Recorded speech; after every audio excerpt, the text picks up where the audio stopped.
Listen, if you're buying or starting a business, the first thing you need to know and understand are your business alphabets. These aren't your typical ABCs. Instead, they're the acronyms and financial metrics that will guide your decision and help you navigate the world of entrepreneurship with confidence. Now, let's start with the basics. P&L, profit and loss. P&L helps you keep track of money you make and spend. If you make more money than you spend, you have a profit.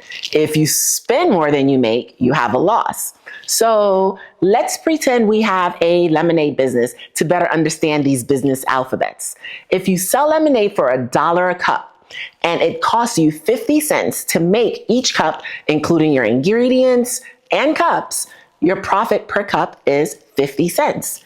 If you sell 100 cups in a day, your P&L would show a profit of $50. That's 50 cents profit per cup times 100 cups sold. Another example is my online store, woodhouseskincare.com, where I sell skincare products. I buy these items from suppliers and then resell them. Let's say I purchase a batch of skincare products at $15 each and sell them for $30 each. With 50 products sold in a month, my profit per product is $15. That's $30 selling price minus the $15 purchase, the cost. Consequently, my P&L would show a profit of $750. $15 profit per product times 50 products sold. Okay, next, EBITDA. Earnings before interest, taxes, depreciation, and amortization. EBITDA measures how much money a company makes before taking out certain expenses like interest, taxes, depreciation, and amortization. If our lemonade stand earns $200 in revenue, but incur $80 in expenses buying ingredients, cups, equipment, maybe a lemon presser, your EBITDA would be $120. For my skincare store, if I earn $8,000 in revenue in a month, but incurred $3,000 in expenses for product costs, marketing, subscription fees, my EBITDA would be $5,000. That's $8,000 revenue minus $3,000 of expenses. EBITDA is important because interest, tax, depreciation, and amortization can significantly reduce a company's profit, and those items tend to be very owner specific. For example, if I buy your lemonade stand from you, my banker would charge me a different interest rate than they would charge you. My taxes would be different from you. My depreciation and amortization would be different from yours. So it's always a good thing to understand the EBITDA of a company to get a good sense of the company's performance in relation to similar companies. ROI, return on investment. It's like figuring out if something you invested in, like buying stocks or starting a lemonade stand, made you more money than you put into it. If it did, you have a positive ROI. For example, if you invested $100 to start your lemonade stand, buying supplies, setting up your stand, etc., and at the end of the month, you made a profit of $50, your ROI would be 50%.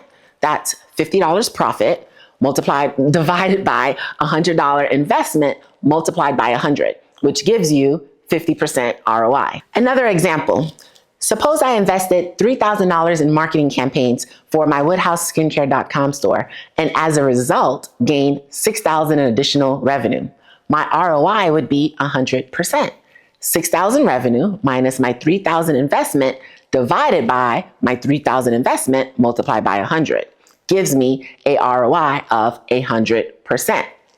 ROI helps determine the profitability of investments, allowing business owners to evaluate the efficiency and success of their capital allocation. The higher your ROI, the better. If you only have $100 to spend and you're trying to decide between different projects, choose the project with the higher ROI. All right, next, NPV, net present value.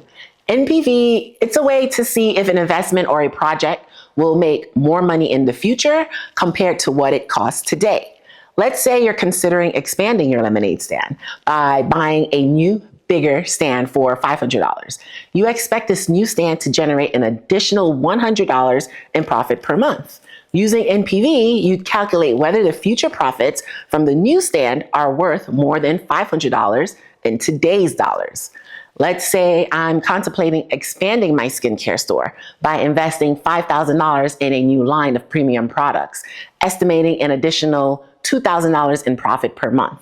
Using NPV, I calculate whether the future profits from the new products are worth more than $5,000 in today's dollars.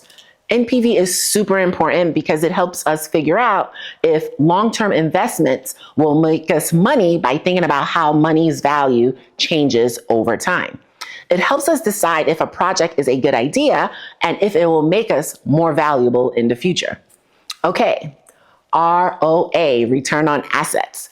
This tells you how well a company uses its stuff, like building and machines, to make money. If you spent $200 on a lemonade stand and it generated $50 in profit in a month, your ROA would be 25%. Your $50 profit divided by your $200 investment.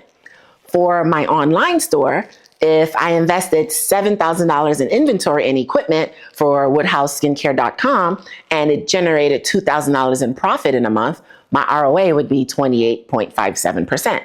That's $2,000 profit divided by my $7,000 investment.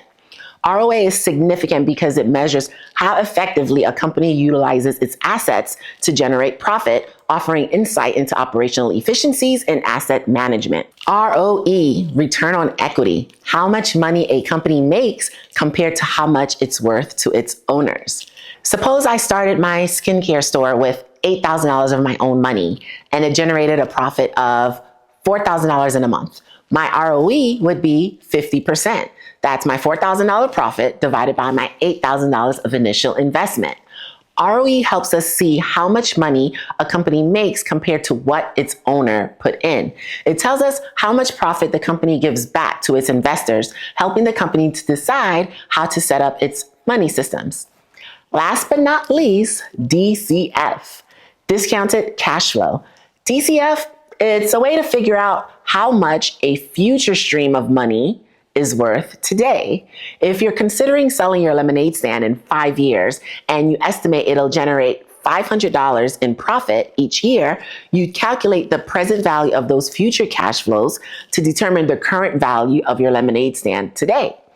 If I'm considering selling woodhouseskincare.com in 5 years and estimate it'll generate $80,000 in profit each year, I'd calculate the present value of those future cash flows to determine the current value of my store today. DCF helps us figure out how much investments are really worth by thinking about how money's value changes over time. It helps us make smart choices about investments and which ones to go for. Understanding these financial ABCs is like having a secret map to success. It helps you make smart choices about which businesses to start and which ones to buy. Just like learning your ABCs help you read and understand books, knowing these financial ABCs help you make informed decisions that can lead to success in the business world. I love business ABCs and can talk about them all day long.